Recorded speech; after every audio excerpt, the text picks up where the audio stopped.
And welcome again. We have this time an electron in a magnetic field.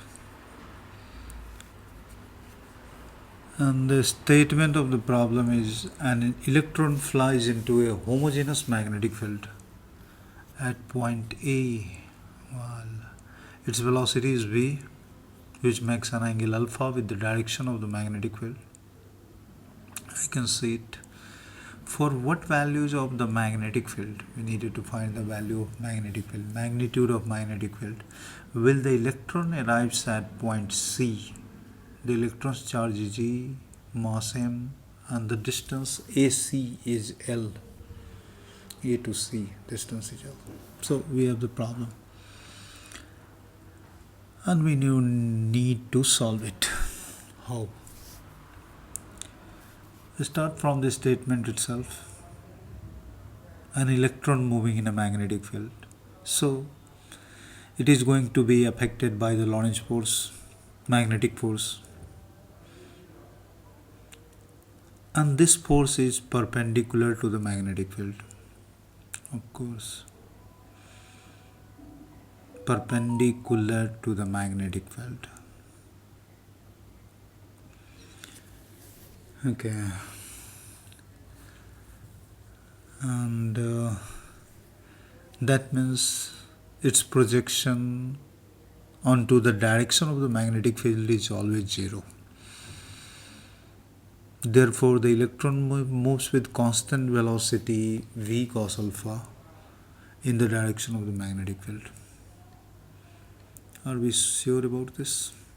This component is v cos alpha and this is going to remain constant. And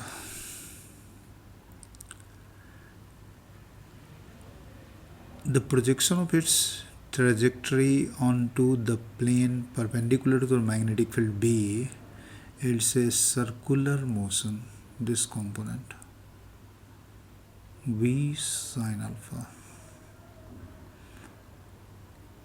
And B sin alpha cross B, we need to move in this manner. That means it is going to rotate in a plane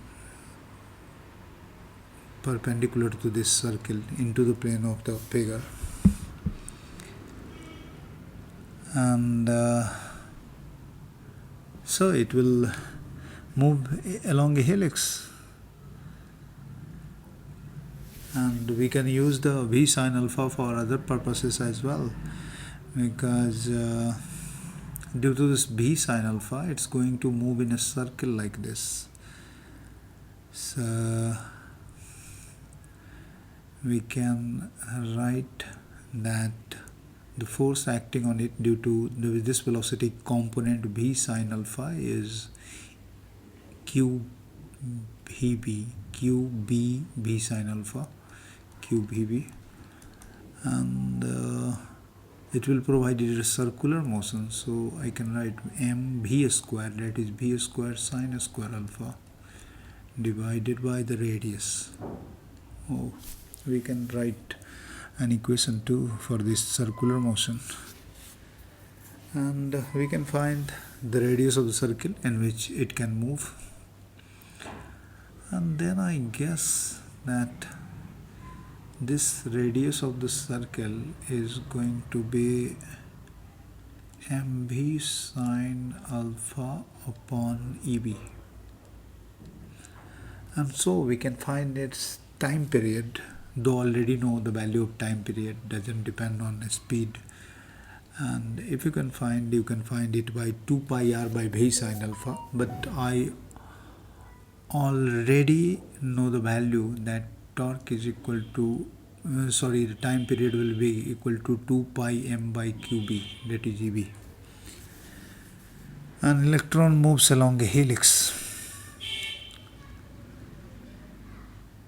and in the direction of the magnetic field, its motion is a uniform translation, while in plane normal to the field, the electron's trajectory is a circle. So assume that the electron arrives at point C having performed incomplete revolutions.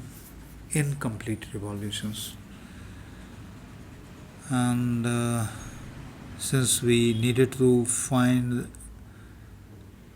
this required value of magnetic field, so let's write this write the corresponding magnetic field simply as Bn to reach the required magnetic field to reach from A to C is Bn, and we are looking for it. So we can find the time for the electron to travel between points A and C, and that time is going to be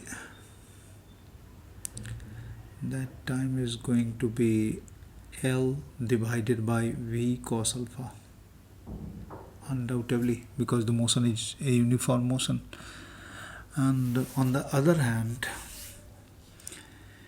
the time necessary to perform incomplete revolutions will be actually T, and T is going to be n multiplied by tau, that is the time period of revolution to complete the n revolutions. So we can write something here, and we are about to solve the problem. So we don't need other things but to equate these two things, so that we can write L upon V cos alpha will be equal to n multiplied by 2 pi m by EB, and or EBN, and of course we can find the value of Bn from here, and it's nothing but 2 pi m v cos alpha divided by EL multiplied by n. N may be anything, 1, 2, 3, and this set of quantized value of magnetic field we have provided, and that ensures that the electron hits the target point C.